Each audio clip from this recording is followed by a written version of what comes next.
ማቴዎስ ወንጌል ምዕራፍ 2 ቁጥር 1 ያለበት ቦታ ደስ ያለን ላምብበው እንዲህ ይላል። የተከበረ የእግዚአብሔር ቃል ማቴዎስ ወንጌል ሁላችሁ ያዛችሁ ምዕራፍ 2 ቁጥር 1 እንዲህ ይላል። ኢየሱስ በይሁዳ ቤተልሔም በንጉሡ በሄሮድስ ዘመን በተወለደ ጊዜ እነሆ ሰብአ ሰገል የተወለደው የአይሁድ ንጉሥ ወዴት ነው? ኮከቡን በምስራቅ አይተን ልንሰግድለት መጥተናል እያሉ ከምስራቅ ወደ ኢየሩሳሌም መጡ ይላል። ሄሮድስ ሰምቶ ደነገጠ።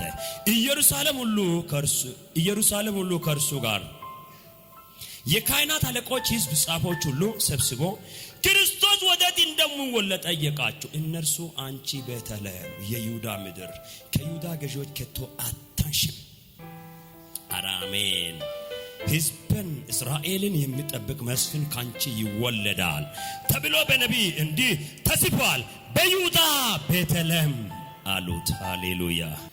ጊዜ ደርሷል። እግዚአብሔር ስሙኝ፣ ከዘመናት በፊት ለናንተ ያወራው ነገር ለመፈጸም ሰዓቱ ደርሷል።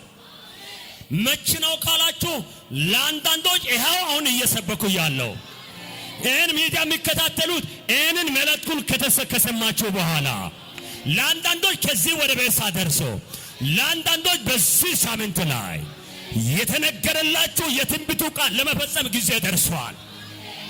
ሄሎ ጊዜ ደርሷል። ጮና ከኔ ጋር ጊዜ ደርሷል በሉት። ድገሙት እስቲ ለኔ በሉልኝ። የተነገረልኝ የትንቢቱ ቃል ለመፈጸም ጊዜ ደርሷል። ሃሌሉያ ሃሌሉያ! ጊዜ ደርሷል። ጊዜ ደርሷል። ከዚህ በኋላ ለእናንተ የተነገረ የትንቢቱ ቃል ሲፈጸም የሚሆነው ሰፈሩን የሚረብሽ ይሆናል። ኦሶ ሰው አለ ወይ? እጅን አምጣ አለ ወይ? ሚልስ ያወዛውዝ እዚህ ነው የሚለው። አንተ ትንቢት አለ ላውራ ነው አውርት። ኢየሱስ ጌታ ነው። ይኸውልህ ለእናንተ የተነገረ ትንቢቱ ቃል መፈጸም ሲጀመር ሁሉ ሰው ጠላትም ሆነ ወዳጅም ሆነ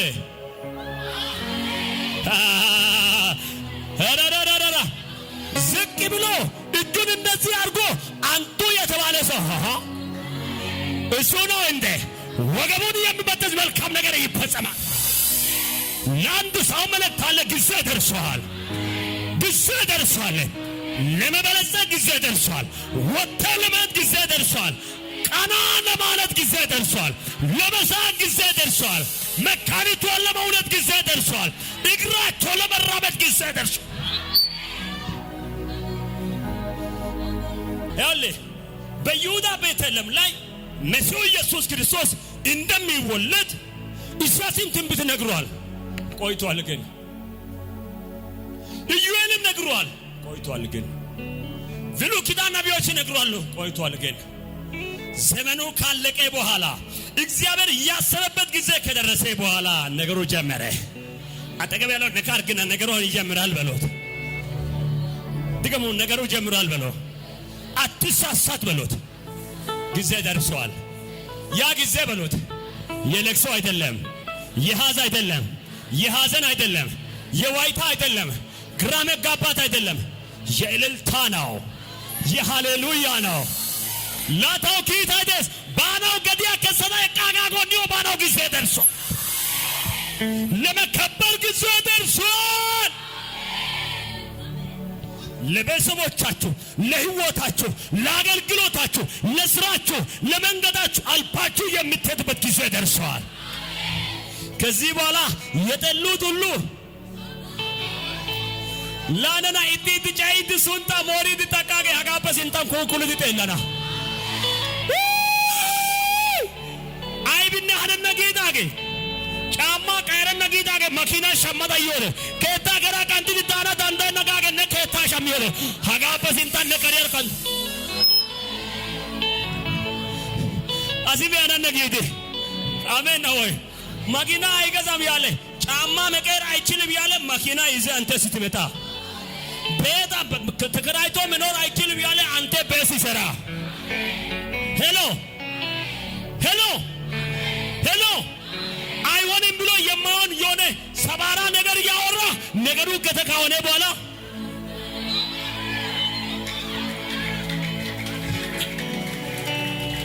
ይህን መልእክት የሚሰሙ ለእናንተ ነው። እዚህ ቤት ያላችሁ ለእናንተ ነው። ከዚህ በኋላ ጠላታችሁ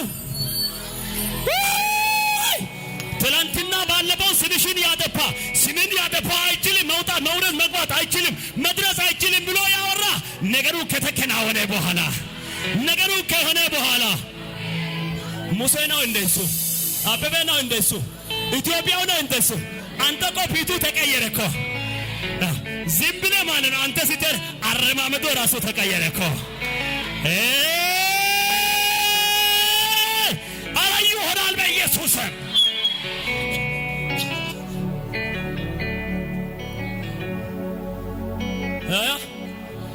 ድንገተኛ የክብር ክስተት ይፈጠራል።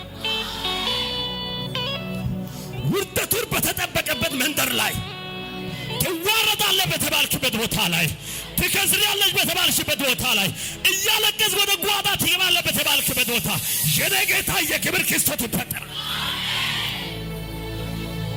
አንዳንድ ሰዎች የሆነ ክስተት ተፈጥሮ ነገሩ ተበላሽቷል አሉ አይደለም። አሁን ከዚህ በኋላ የሆነ ክስተት ተፈጥሮ ተከብራል። ይሁንልህ እባክህ። ኧረ ከኋላ ያላችሁ ተቀበለው ይሁንላችሁ። ሚዲያ የሚከታተሉ ይሁንላችሁ። ድገሙና ጊዜ ደርሷል በሉ። ሙሉ ሰካያና እንደዚህ ሆነውና ከዚህ በኋላ በሉ ጠላቴ በሉት፣ ማለፈን በሉት፣ መሄደን በሉት፣ መከናወንን በሉት፣ መሻገርን በሉት። እንደዚህ ሆነው ያያል።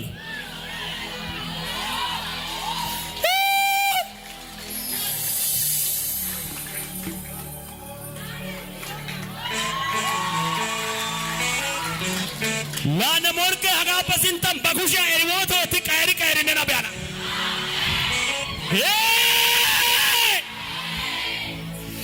ኦሳይ ማርካ ነሞርቀ ቴሌቪዥን ኤሪሞቶን ቀሪ ወጋተም በኩሻ ባርካ ቀሪት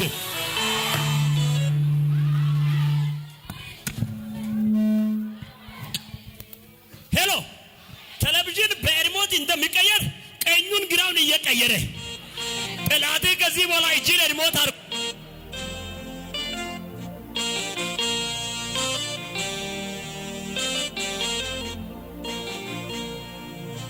የክብር ጊዜ ደርሷል። እባክህ አንድ ሰው ነቅነቅ አድርገህ ጊዜ ደርሷል በለው። የአባቴ መንፈስ እንዲህ ይለኛል፣ ያለቀሳችሁበት ዘመን ለመሳቅ ጊዜ ደርሷል አለ። ግራ በተገባችሁበት ቦታ ታሪካችሁን ለመቀየር ጊዜ ደርሷል አለ። ሰው የለም አትበል፣ ዘመን የለም አትበል፣ የሚረዳኝ የለም አትበል፣ ድንጋይ አእምሮ የለም አትበል። ኢየሱስ ካንተ ጋር አለ። ኢየሱስ ካለ ሁሉ አለ። ኢየሱስ ካለ ሰላም አለ። ኢየሱስ ካለ ደስታ አለ። ኢየሱስ ካለ እረፍት አለ። የጌታ መንፈስ እንዲህ ይላል፣ እየተፈራረሱ በሙሉ ይሰበሰባሉ። ግራ የተጋባችሁ እንደገና መልካምነት ታገኛላችሁ። አልቅሰ ያለፍክበት ቦታ እንደገና በሳቅ ይቆማል። አንድ ሐሳብ ላጋራችሁና ላብቃ። ማቴዎስ ወንጌል ምዕራፍ 1 ቁጥር 18 19 ሲታጠኑ ዮሴፍ ማርያምን እጮኛ አደረጋት። አገባሻለሁ አለ። እጮኛነቱ በሕጉ አጸደቀው።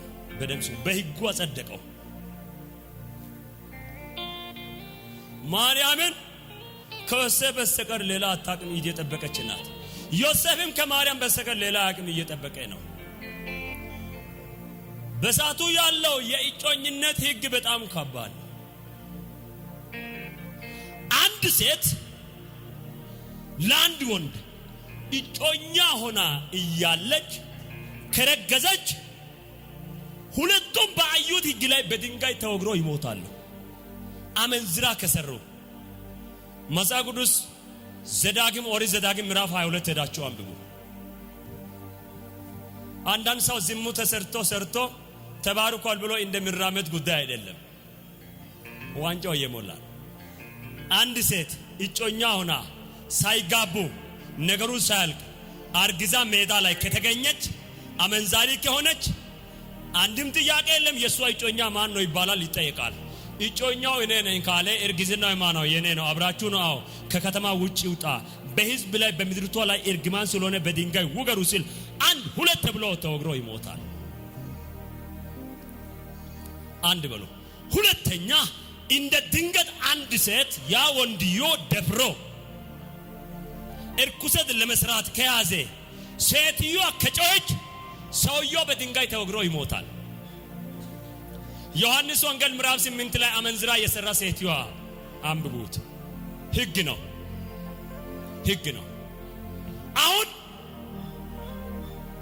ማርያም እንደ ሕጉ ከሆነ በድንጋይ ልትወገር ነው። እንደ እግዚአብሔር ጸጋ ግን ማካዳካዳሪያ ዮሴፍ በታማኝነት እየጠበቀ እያለ የማርያም ሆድ +1 +2 +3 እያለ ወደ +9 ለመድረስ ጥቂት ነው የቀረው። +1 ማለት 1 ወር ነው። ማቲስ እያስተማርከን እንዳትበል ባዮሎጂ ነው። አሜን በላይ። አንደኛ እያለ ሁለተኛ እያለ +1 +2 ይላል፣ +3 ይላል፣ +4 ይላል። ኦሆ ይላል ዮሴፍ ቆሞ +5 ሲል ዮሴፍ አቡ ላይ እጁን አስቀመጠና በስውር ሊተዋት አሰበ ይላል። አይገርማችሁም? በአደባባይ ከተወ ማርያም በሕጉ በድንጋይ ተወግራ ትሞታለች። አመንዝራ ሰርታለች። ስለዚህ በስውር ለመተዋት አሰበ ይላል። ለነገሩ እኮ ለማርያም እግዚአብሔር በማደሪያ ሆኖ አሰባት እንጂ ዮሴፍ እኮ ሊተዋት ነበር አይደለ? በስውር ይተዋለሁ አለ እንጂ ምንም ቢሆንም ገበናን አልሸፍናታለሁ የማ ቢታረግዝም ለኔ አደርጋለሁ አላለ። ሀየነ ጌታ የኃጢአተኞች ወዳጅ ማንም ይብረት ኢየሱስን ይዘቁም ሞሳውን ክብር ይሆናል። አልሰማክም? ዲስ ሜሴጅ ማንም የፈለደ ይብረት ለኔ በቀራንዮ መስቀል ላይ ደሙን አፍስሶ የሞተ ኢየሱስ ነው። የማንም ህይወት ላይ ጣልቃ የሚገባ ኢየሱስ ነው። የማንም ነገር ምንም ዮሴፍ ይቀጥላል አላለ። ይተዋታለሁ እንዳውም በስውር አለ። ለማርያምን ነገሩ ግራ ተጋባ። ወንድ ጋር አልተገናኘም። እርግዝና ተፈጥሯል። ጉዳዩ ወዴት እየሄደ ነው? መጽሐፉ ላይ አልተጻፈም እንጂ ለሷም ጥያቄ ነው። የኔ ጌታ ዮሴፍ ጋር ሌሊት መጣ። ዮሴፍ አቤት ስማ፣ ማርያም እኮ ያደረገችው ከመንፈስ ቅዱስ ነው እንጂ ከስጋና ደም አይደለም። ታሪክ የሚቀራል። አንተ ኩሻቶ ቆጣ ነሞርከ ካውይ ጭዝሽን ተወሳይና ቦንቻና ጥላ ተዋርዷል እያለ እግዚአብሔር ያከብራል። አሜን በላይ ማክ ማርያም ወይኔ እያለ የኔ ጌታ ደረሰ። ጠፋው ያለ ዛሬ ማታ ጌታ ይደርሳል። ባኪ ቤታችሁ ላይ ህይወታችሁ ላይ በነገራችሁ ላይ ጌታ ይደርሳል። ከነገር ጌታ ይደርሳል በሉት። አትፍራ አግባ። እሷ እኮ የተሸከመችውን መሲ ነው ብሎ በመላክ ነገረው። ሃሌሉያ። እንዲህ ብሎ እኔ በሉት ሐሰነት ተነጋን እኔ በሉት እንትና እንዳወራ ተራ ሰው አይደለም። እኔ በሉት በደሙ የተገዛው በወንጌል ያመንኩት መዳንን ያረጋገጥኩት የእግዚአብሔር ልጅ ነኝ። ሰማይ ምድር ይስማ የእግዚአብሔር ልጅ ነኝ። ውድቀታችሁ ሰይጣን አይም ዓለማዊ እግዚአብሔር ማክበር ይጀምራል። ባክ እጅን ከፍ አድርገው አንድ ቃል ላውጅብህ። እጅን ከፍ አድርገው ከዚህ በኋላ ውርደታችሁ በተጠበቀበት መንገድ፣ ሐዘናችሁ በተጠበቀበት መንገድ፣ ለቅሷችሁ በተጠበቁበት መንገድ መሳቅ ይሆንላችኋል። የኔ ጌታ ሳቅ ያደርጋል። ለጌታ ክብር አምጡና ያረፈው እስቲ አለቀና ምዕራፍ 2 ላይ ኮከብ ቆጣሪዎች የቤተ ኢየሩሳሌም ከተማ መጡና ቤተልሔም አውራጃ ላይ ንጉሥ ተወልዷል። የት ነው የተወለደው አሉ። በሳቱ ሄሮድስ አለ። አሁን በደም ስሙ። ሚዲያ የሚከታተሉ መጽሐፍ ቅዱስን የሚታነቡት እዚህም ያላችሁ ሄሮድስ የይሁዳ ሰው አይደለም። ከሮማውያን 40 ዓመት እዛ እስራኤልን እንዲገዛ ተብሎ ለ40 ዓመት ነው የመጣው። 37 ዓመት ገዝቷል። 3 ዓመት ነው የቀረው። 37 ዓመት እስከ 4 ዓመት ባለው ታይም 4 ዓመት ምረት ባለው ታይም ላይ ኮከብ ቆጣሪዎች የይሁዳም ሰዎች ሳይሆን አረባውያን ናቸው። ከአረብ ኮከብን እየቆጠሩ ወደ ይሁዳ ሀገር ቀጥታ ገቡ። እዚህ ጋር የይሁዳ ንጉስ ይወለዳል ተብሎ ተወልዷል የተባለው የት አካባቢ ነው ብሎ ኮከብ ቆጣሪው ሲመጣ ሄሮድስ ደነገጠ። ለምን? ታሪኩን አያውቅም። ይወለዳል የሚለው አያውቅም። ከሌላ ቤቶ መጥቶ ነው ንጉስ የሆነው፣ ገዝቶ ነው። የዛ ሀገር ተወላጅ የዛ አካባቢ ያለው አይሁዳውያን ቢሆን ኖሮ ታሪኩን ያውቅ ነበር። አይሁዳውያን አይደለም፣ ሮማውያን ነው። መጽሐፍ ቅዱስ ሌላ ነቢ ኮሜንታሪ መጽሐፍ አንብቡ። ሮማውያን ነው።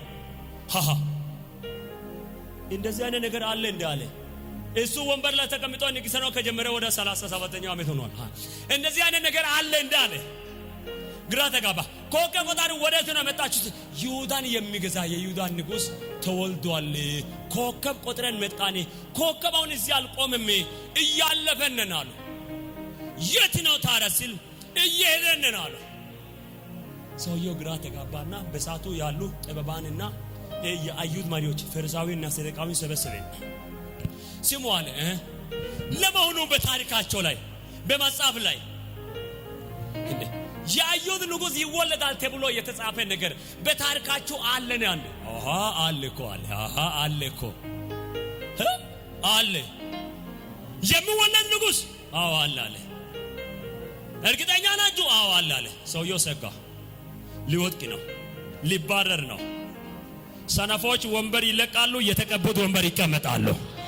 አሜን ካላል ጋንተ ጉዳይ ነው። አሜን ያላችሁ በሙሉ ውሰዱ ከዚህ በኋላ። ሄሎ አሜን ነው ወይ? የተቀባችሁ እለፉ፣ እግዚአብሔር ካንተ ጋር ይሆናል። አዴ እንደዛ አይነት ጉድ አለ እንዳለ። አዎ በይሁዳ ቤተልሔም መሲህ ይወለዳል ተብሎ በታሪክ ላይ ተጽፏል። ነብይ ኢሳይያስም ስለሱ ተርኳል። ያላለ ነገር የለም አሉ። ሰውየው ወገቡ ተበጠሰውና ኮከብ ቆጣሪው በስውር ጠርቶ ስሙ አለ። ምንድነው ሲል ሰግዳችሁ ስትመለሱ ምን አርጉ? ለኔ መታችሁ ንገሩ። እኔም ሂጄ ባለበት ቦታ ደርሼ ምን ሆናለሁ? ይሰግዳለታለሁ፣ ሰግዳለሁ አለ። ሰውየው ግን ለመግደል ነው እንጂ ለመስገድ አይደለም።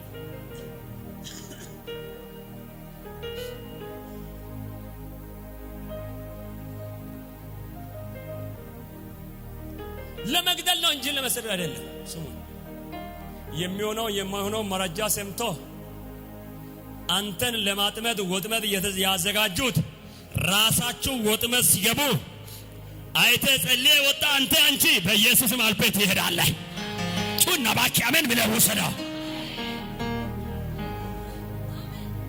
ሄሮድስ ስለ ኢየሱስ ምንነቱን አያውቅም። ታሪኩን ነው የሰማው። ማንነቱን ማያውቁት ቡና ቤት ላይ ቁጭ ብሎ ቡና ቁርስ አድርጎ ደምን እየጠጡ ስጋህን እየበሉ ሰነፎች ያለው መረጃ ተከትሎ ባንተ ላይ የሰናብ ንግግር ካሩ፣ ባንቺ ላይ የሰናብ ንግግር ካሩ የኔ ጌታ ዛሬ ገልብጦታል። አራይሲ አንሶ አሜን አሜን። ከኔ ጋር ሰዓቱ ደርሷል በሎት። አሁን የኔ ጊዜ ነው በሎት። የትንቢቱ ቃል በሎት ሊፈጸም በሎት። ጊዜ ደርሷል። ለጌታ ክብር አምጡለት፣ እልልታ አምጡለት። የሰማችሁ ቃል እግዚአብሔር ይባርካችሁ። ሰዓቱ ደርሷል። ሰዓቱ ደርሷል። ከዛ በኋላ ኮከብ ቆጣሪዎች ለካ እየቆጠሩ ሲመጡ ልክ ኢየሩሳሌም ቤተል ጋር ሲደርሰው ኮከቡ ቆመ። የቆመበት ቦታ ሲሄድ ኢየሱስ በከብት በረት ላይ ተወልዶ ተገኝቷል። ሃሌሉያ። የሄሮድስ ውዝግብ የኢየሱስን መወለዱን አልከለከለም። እጅን ከፍ አድርገው። የሰፈር መንደር ማንጫጫት የእናንተ ክብር አይከለከልም። አንሰው ከመካከላችሁ አልፈ ይሄዳል በሉት።